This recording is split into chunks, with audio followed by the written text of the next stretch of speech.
Welcome once again to our sound bites on literal method of Bible interpretation.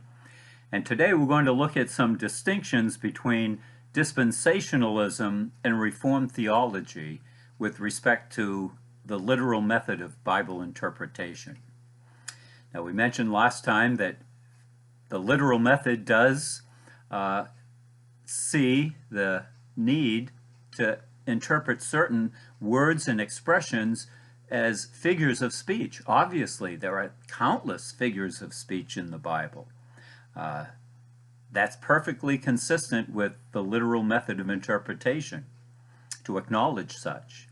And also, the literal method of Bible interpretation allows for a spiritual understanding of certain events in history and other truths as well.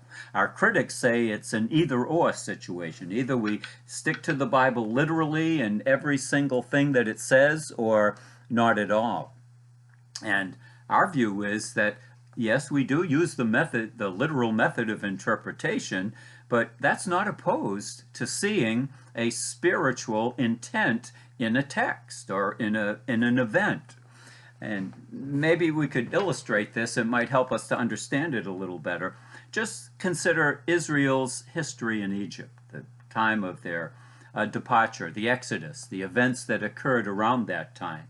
Now, that was a literal historical event. It really happened, and we understand it as a literal historical event, and that's how it was presented in the Old Testament. But those events also had a spiritual meaning to it as well, an important spiritual application that God intended for us to see in that event. For example, think of these spiritual lessons. There was the Passover lamb. An innocent victim dies for the guilty, and the shedding of blood. We see that in conjunction with that historical event. We see Moses, especially in the book of Hebrews. Moses is described as the redeemer of Israel, God's earthly people, with Christ as a redeemer of the whole world. And so there's that element as well. We also see in the Exodus, when Israel left, they exited out of Egypt. That's a picture of the believer leaving the world behind when we get saved. We were crucified to the world, a picture of that. We also see when Israel had their backs against the Red Sea that God supernaturally provided a way, a means of victory over our enemies by grace through faith. And God opened the Red Sea, and they had victory over the Egyptian army, a picture of the believers' enemies in this world. And we also see another, the literal meaning in that passage, as you read in Exodus, involves those spiritual meanings as well. And God designed that portion of history to be instructive to us as well. So we certainly acknowledge that. But the spiritual meaning arises out of the literal meaning. So those are, the two are very much connected. And the literal meaning is important, and so is the spiritual application from it.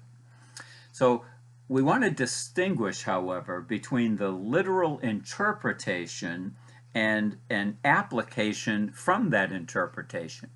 There's only one true interpretation for every Bible verse. There might be countless of people that interpret it differently, but there's only one true interpretation, meaning, and that meaning is etched into the text itself. It is fixed by the written word. And it was intended by God to have one meaning. But there can be countless applications from that proper interpretation. So the application and the interpretation are very different. And a Bible interpreter cannot properly apply the Bible until he has first accurately interpreted it. And an appropriate application arises out of and accurate interpretation. So always first interpret and then apply. Don't just read a passage and make application to your life. First, make sure that you have interpreted properly. And this literal interpretation is what really sets dispensationalism apart from other theological views. In fact, dispensationalism really isn't a theological view or a theological system. Those systems, Reformed theology, Calvinism, and the Roman Church, they start by they formulated their own system of theology, and that's what they start with, and then they read their theology back into the text. Dispensationalism, on the other hand, does not start with a theological system. It isn't a theological system. It starts with a method of Bible interpretation, the literal, grammatical, historical method of Bible interpretation. And so that's the starting point for dispensationalism. And this method of Bible interpretation, if used consistently, will always lead to a dispensational understanding of the Bible. And for one reason, because that's what the text says. Now, the Reformers, and we thank God for them, there were many godly men that in their day gave their lives for the truths that they saw in Scripture, and they fought against the Roman Church, and some gave their lives in order to preserve certain truths, and we're thankful for them. And the Reformers used the literal method. It was important to them in their day. For example, John Calvin said, "It's the first business of the interpreter to let his author say what he does say, instead of attributing to him what he ought to say." And Calvin went on to describe allegorical interpretations as frivolous games. I couldn't agree more.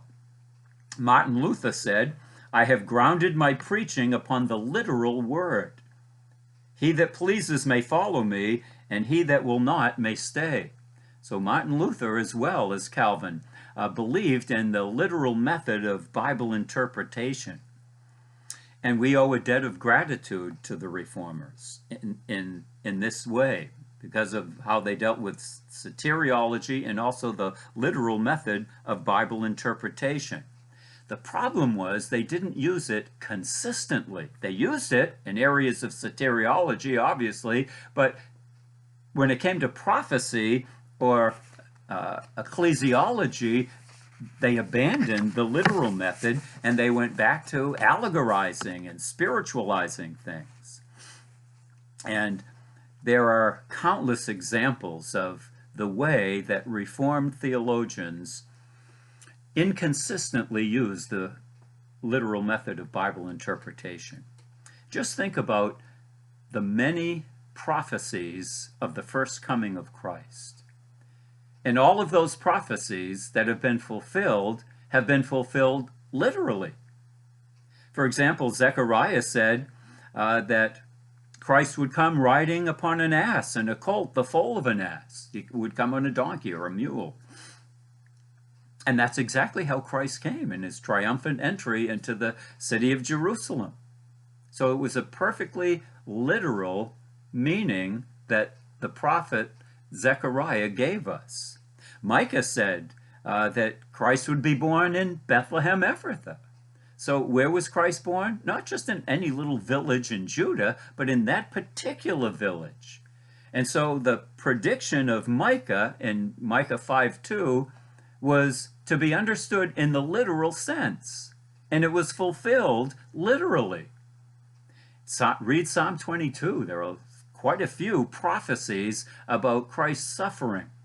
And there we read of his agony on the cross. His hands and his feet were pierced. And we read also of his exact words on the cross. My God, why hast thou forsaken me?" And so the predictions that are found in Psalm 22 were fulfilled literally. And so if we're going to interpret Psalm 22, we need to use the literal method, and guess what? It will lead us to what actually happened. The fulfillment was literal as well. And so it's fair to say that if all of these many, many prophecies of Christ's first coming were fulfilled literally, then the prophecies of his second coming, which have not yet been fulfilled, it's fair to say that they will also be fulfilled literally, just as the other prophecies were. And think also of the events of Christ's second coming. Zechariah said, "And he shall speak peace unto the heathen, and his dominion shall be from sea even to sea." And there Zechariah, and as you continue reading, he describes an earthly, worldwide kingdom of peace. Jeremiah and other prophets spoke of a kingdom of righteousness and justice as well on the earth.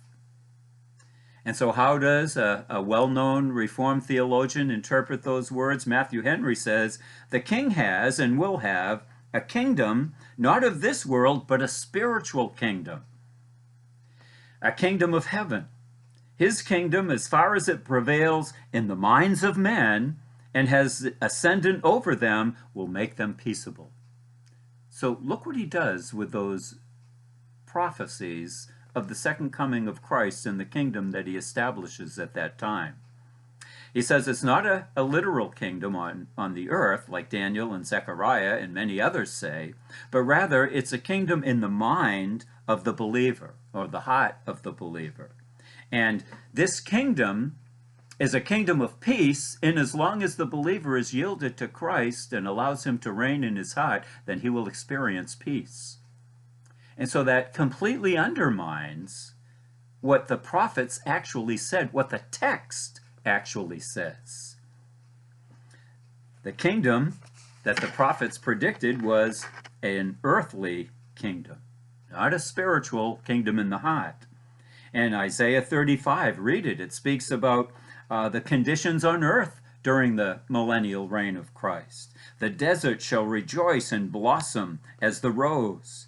And then in chapter 30, he says, "And then shall he give the rain of thy seed." And he speaks about the produce of the earth. It will be fat and plenteous. And he speaks of bountiful harvests.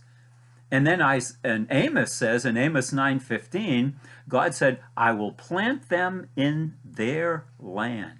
Now, what's their land? It's the land that God promised to their fathers, the patriarchs, the literal land of Israel.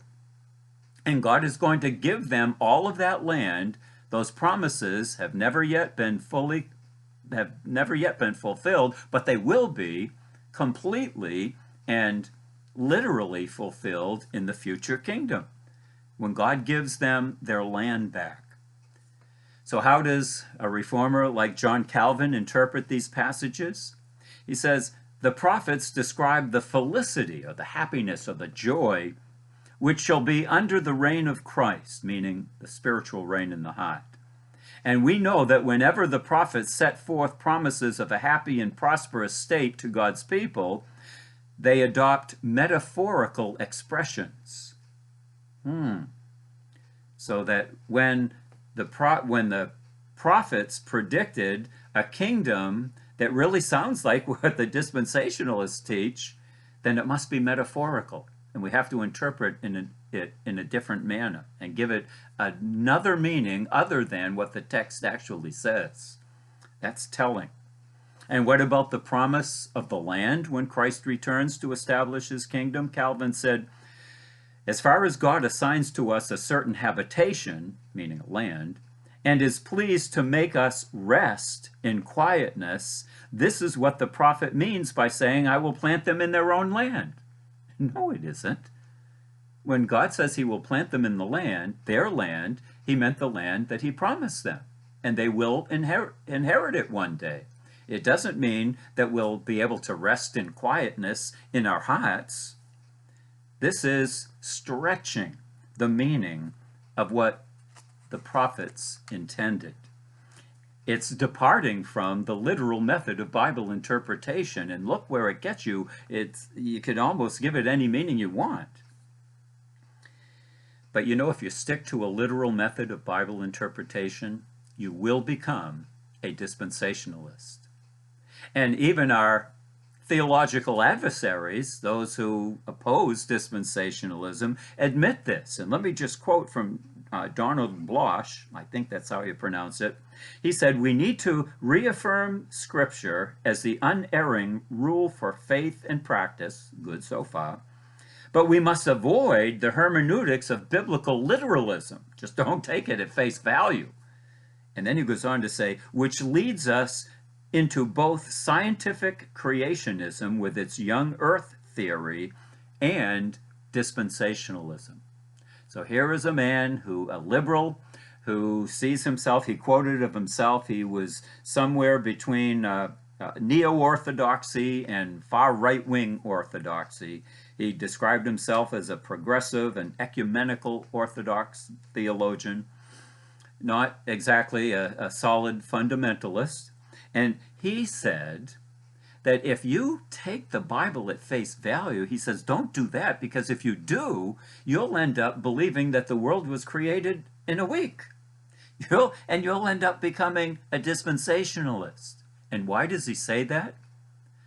Because that's what the text actually says. And if you take it at face value, you will become a dispensationalist.